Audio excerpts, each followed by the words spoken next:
Well, good evening. This is evening here. It's just about 8 o'clock. It's probably about 7:49 p.m. Pacific Standard Time. The first thing I wanted to talk about tonight is this story that I wanted to relay before. And I've called it George and the Wires. I was in Goodwill and I was looking around for little treasures. I tend to think of Goodwill, or really any thrift store that's got the vibe to it, as a treasure hunt in a way, and also a portal. So often I have wondered about getting something or thought, I could just use another one of these as this one's wearing out. And, of course, there's the chance that I might find something that I didn't even know that I needed. This seems to be the same way that I used to play music as a DJ. I would play music at the club that was what everybody wanted to hear. And eventually I would seep into things that people would inadvertently say, I'd forgotten all about this. I love this song. And eventually it would be music that nobody even knew that they wanted to hear, because some of it was music they'd never heard before. The build-up to that was something I had to develop over the years. But I can honestly say there are few things more delightful and more fun than playing music for people and watching them let who they really are out on the dance floor. Now, growing up without a lot of money, and eventually not really knowing much about money until much later in my life, I can honestly say that not only did I really use everything that I ever got, but I seemed to be constantly on the prowl through thrift stores, secondhand stores, to see what there would be for me to take home and use. And to this day, at age 52, I am still that way. As far back as I can remember, being a child and seeing the potential in something. The potential in things, situations, and people. There's a film I saw recently again that I like seeing every few years. It's a Swedish film called Slingshot. And I relate a lot to the boy in that film because he is constantly looking at how he can make some money, raise some capital, and use his imagination to do it. Not coming from a wealthy family, and indeed, his mother being Jewish, there was some prejudice against her, and he suffered that in school and in other places. But it didn't deter him. In fact, there was so much resistance for his kind that you realize halfway through the film that actually his kind is the kind that is innovative and not easily controlled. And that seems to be the real demographic that people are prejudiced against. As our family shifted quite a bit and there were divorces and going to 16 schools growing up, I really didn't focus on what was different about me, as I was always trying to connect to that which was around me and people who surrounded me. Though I know that I always did feel different, it seems as though that perhaps I didn't even have the luxury of thinking too much about that. And I think that that was actually for my benefit, because as time went on, it really became quite important that I utilize everything I could to not only make friends, find people who liked kind of the same things, but also to survive and to be safe and not easily targeted all the time. This is a difficult thing to do, especially when being so isolated and insulated, I really didn't have a lot of time to develop shame about a lot of things, including being gay. And so time went on and I simply did what I always did. I made friends, I tried to connect with people, and I tried to create things that were interesting for me and also something that I felt was utilizing the things I had on hand. Later, this translated into making small films and creating a way for people who I knew to be in these films, as they were readily available and very interested in some of the stories that I put together. As I said, our family had such shifting sands, and by the time I was going into junior high and into high school, I had no idea that we were poor. I didn't know that we were not middle class. And my mother being a single parent, working all the time, it seemed to me that this was just the way everyone lived. This is why it was confusing to me when people started using words like Whistler or Snoqualmie Pass for skiing. This was more of a testament to not knowing that we didn't have until I knew that others did and that we couldn't do the things that they did. Because this happened sort of later in my childhood, I don't think that it ever affected me in the way of being jealous, and I don't remember coveting anything that anybody had around me, save for music. There were some of my friends that actually had quite a bit of music that they were able to go to the record stores and buy.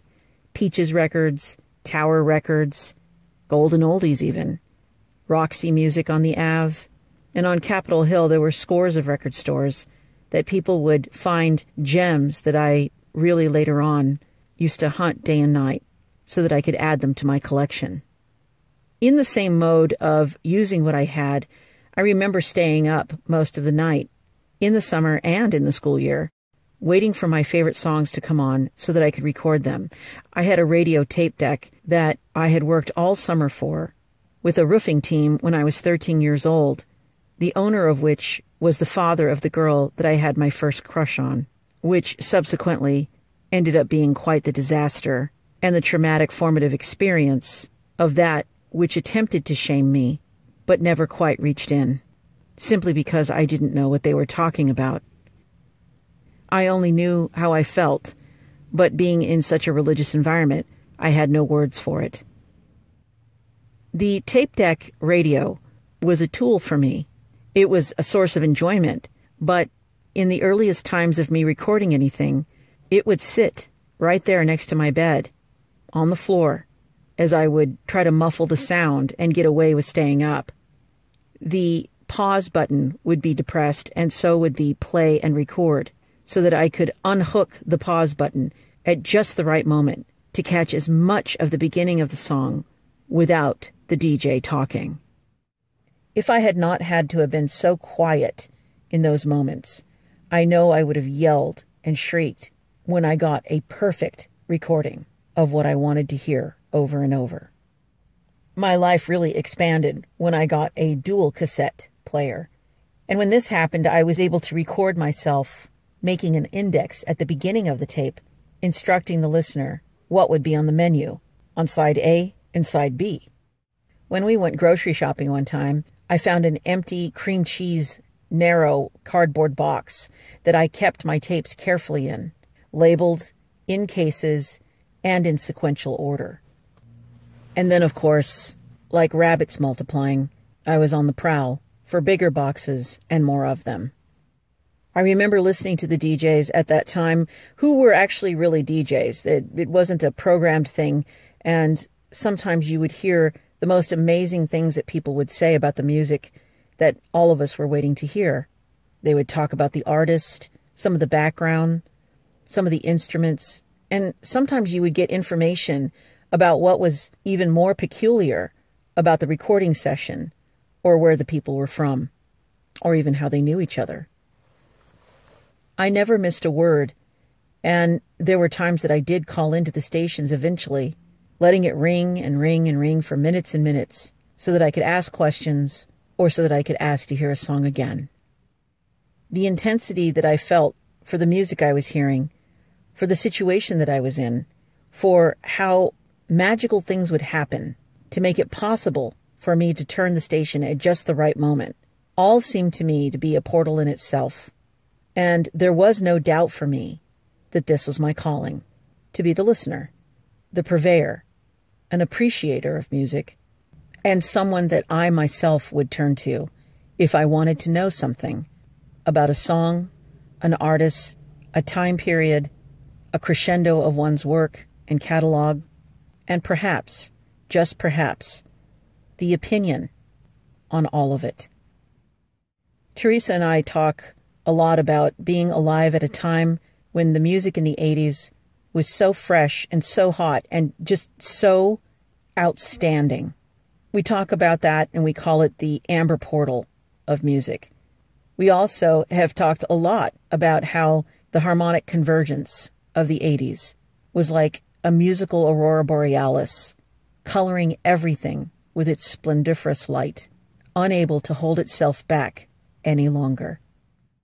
Listening to these songs in the constraints that I had of being young, of not having a lot of money, and of the religious holds that I was all too aware of, created a fervor for me to unlock the secrets of these songs and to know them as well as I knew English. This wasn't just an intellectual exercise in entertainment.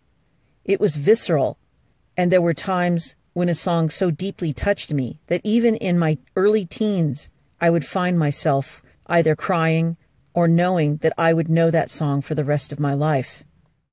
Old and Wise by the Alan Parsons Project is definitely one of those songs. The first time I heard it, it was actually played right in the middle of the night. I think it was on 95.7 FM, and the DJ commented on it before it started, saying the words Andante, Andante, and afterwards giving the weather report for Seattle, which was 52 degrees and raining and foggy. I still have this recording, and it's so precious to me. But the first time I heard it, I do believe I was probably 14 years old, and I decided at that moment that this song had made such an impression that I wanted it played at my funeral. Now, I know that's a bit scorpionic. However, to this day, that is my wish. There were other stations like KYYX 96.5, the first new wave station in Seattle. I glued my head to that radio during those years. And when KYYX went off the air, I went to my room, closed the door, and quietly sobbed.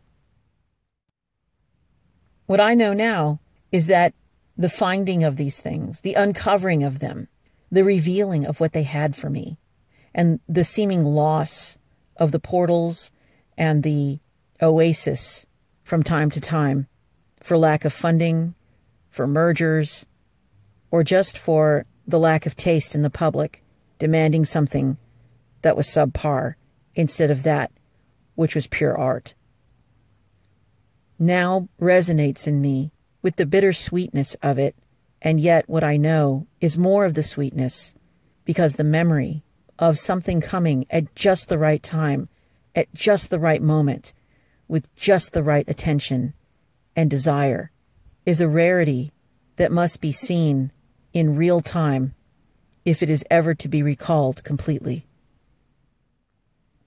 There were times that the intensity of those days and years and hours led me to have entire tables in my room full of wires and parts of radios, speakers, connectors, power sources, experimental conjunctions, wires.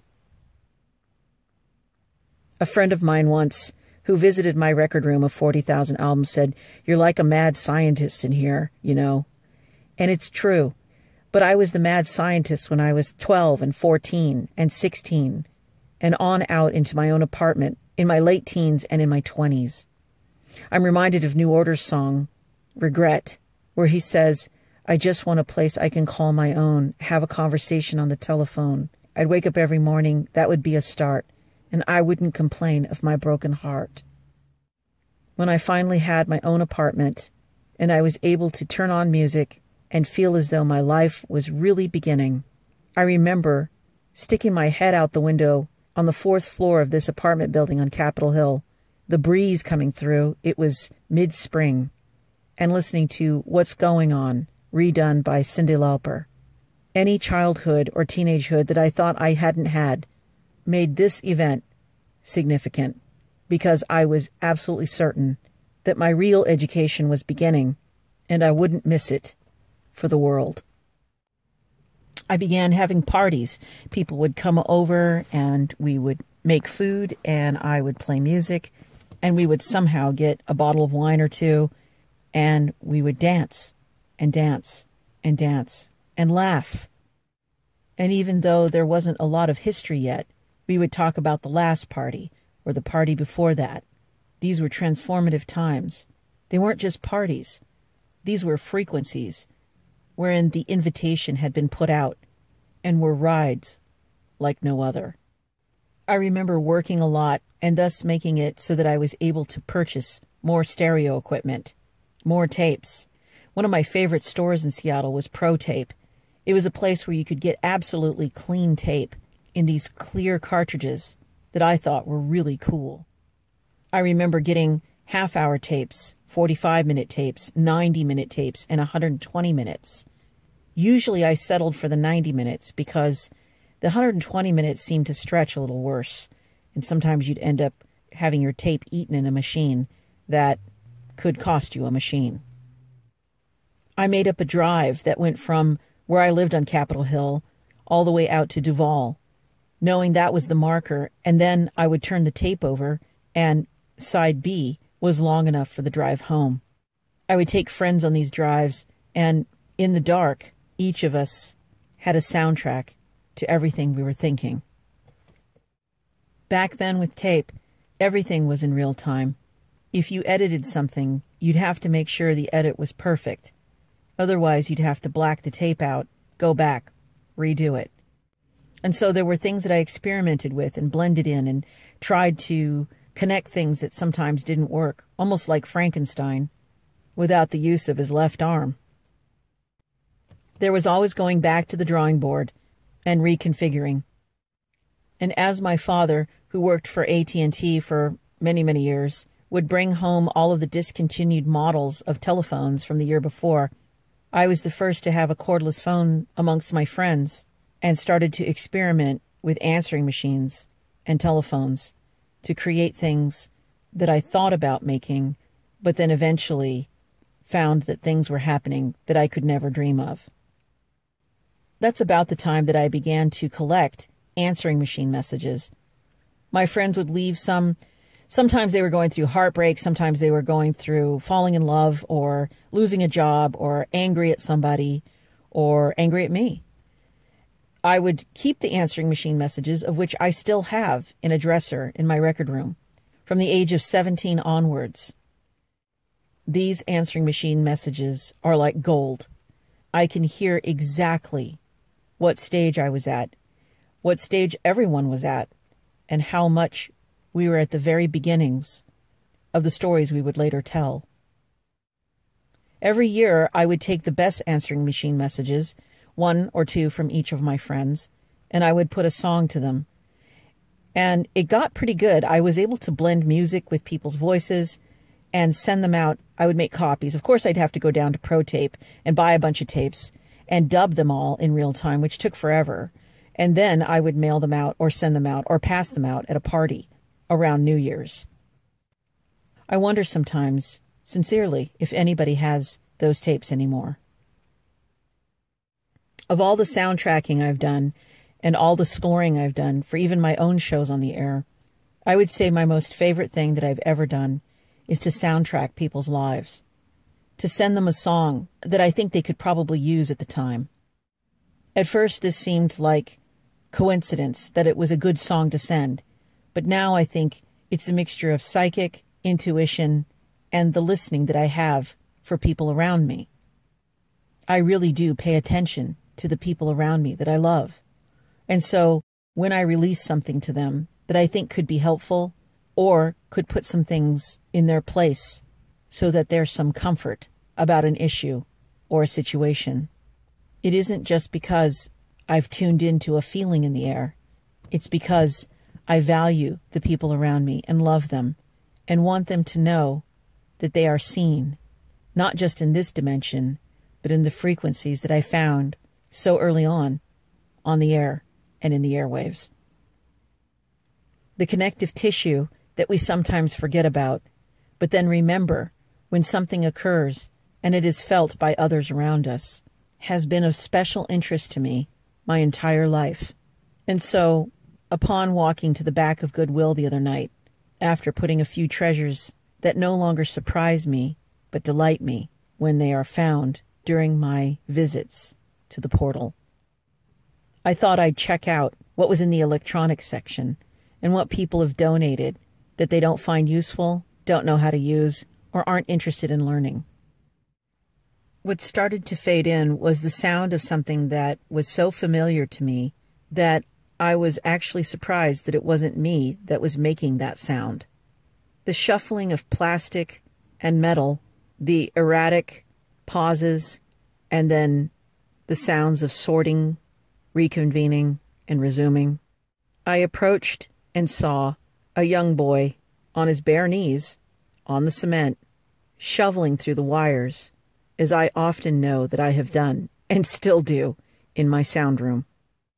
He was so immersed and engaged in what he was doing that the entire store could have not even existed around him. He would toss the wires just like I would that were not what he was looking for and continue to dig and sort and untangle and disengage and hold up to the light and then put back down. I wanted to see what was in the bins myself, but this sight caught me so off guard that I hung back and watched as this kid tore through so many connectors, lines, portals, ports, and adapters that I felt as though for a moment I was actually being shown a reflection of what it must have looked like when I was his age, with my boxes of precious wires. He seemed quite efficient at what he was doing, and yet whatever he was looking for evaded him even so. Within a couple of minutes of being there, we both heard the warning announcement on the loudspeaker. "Good evening, Goodwill shoppers. The time is now 7:50, and Goodwill will be closing in 10 minutes. Please bring your final purchases up front, and remember, we will be open again tomorrow at 10 a.m. If I thought he was fastidious and expedient at his search, this was nothing compared to what happened next. I think I might have even inched back a little farther, just to give him enough room. So as not to disturb him, I moved to the right 2 feet and plugged something in that I wanted to test to see if it was going to work. But I kept the corner of my eye on him, just to see if he actually would find that wire, that elusive wire that he so sought out. Another announcement. Goodwill was closing in 2 minutes.